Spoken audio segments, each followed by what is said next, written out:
What if I told you that the world you see is not what you really think it is? That everything around you is based on perception of us human beings? How do you know that what you see is real and not just an illusion? They all say that humans are the most superior creatures in the world. If so, does that make up you right? Scientists say that human eyes can see a spectrum of over 7 million colors. On the other hand, animals such as the horse can only see 2, black and white. Take this color for instance. If a color is green in the human's eye, but gray in the animal's eye, then what is the real color? Does color actually exist? Is the world full of lies and mysteries, or is it just us? Welcome to the Theory of Knowledge.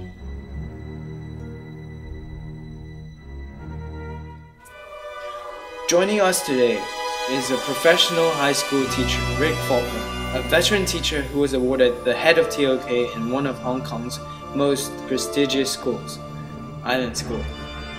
TOK means Theory of Knowledge. Theory of Knowledge is a lesson where we have the opportunity to try and get students to think critically, to ask themselves, how do I know that? To ask themselves, how does he or she know that when they're being told something? To ask themselves, how does Wikipedia know that? We do that by having 4 ways of knowing: emotion, reason, language, and sense perception. Emotion is a way of knowing. Initially, when I was told about emotion being a way of knowing, it seemed to me that emotion was a block to a way of knowing. If I'm angry, I can't think rationally. If I'm in love, I don't think rationally. It's not a good way of knowing. But of course it is a way of knowing something. How do I know if I'm angry? How do I know if I'm in love? How do I know how I feel about something? I know it through emotion. There are experiments that suggest people who have lost their ability to have emotion can't make decisions. We can't make decisions using reason alone. Reason is the way most of us think most of the time, hopefully. Reason is, if you like, for many people, particularly in what people call Western thinking, although I hate that word, is the gold standard of thought for many, many people, okay? It's what says, okay, here is the evidence, what conclusions can we draw from that evidence? Here are the ideas, let's put these together, let's have a hypothesis, let's test that hypothesis, let's see what we can find out using our logic, using our minds. Language. Language is a way of knowing. Language is a way of communicating a way of knowing, but it's also what we know. I know things through my language. If I speak a different language, I know different things. If you only know one language in this world, you only have one way of viewing the world.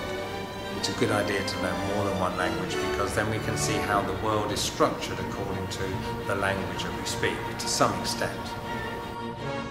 And finally, sense perception. Sense perception is how we get all the rest. How do we know where we are? Just imagine that you can't see, you can't feel, you can't smell, you can't taste, and you can't hear. How would you know you were alive?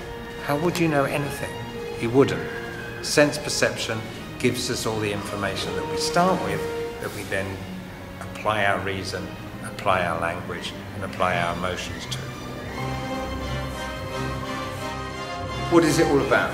Hopefully it's about perspectives. Hopefully it's about students coming to understand that they can question, and that other students can question, and that other students can question them, and that they may not come to the same conclusion.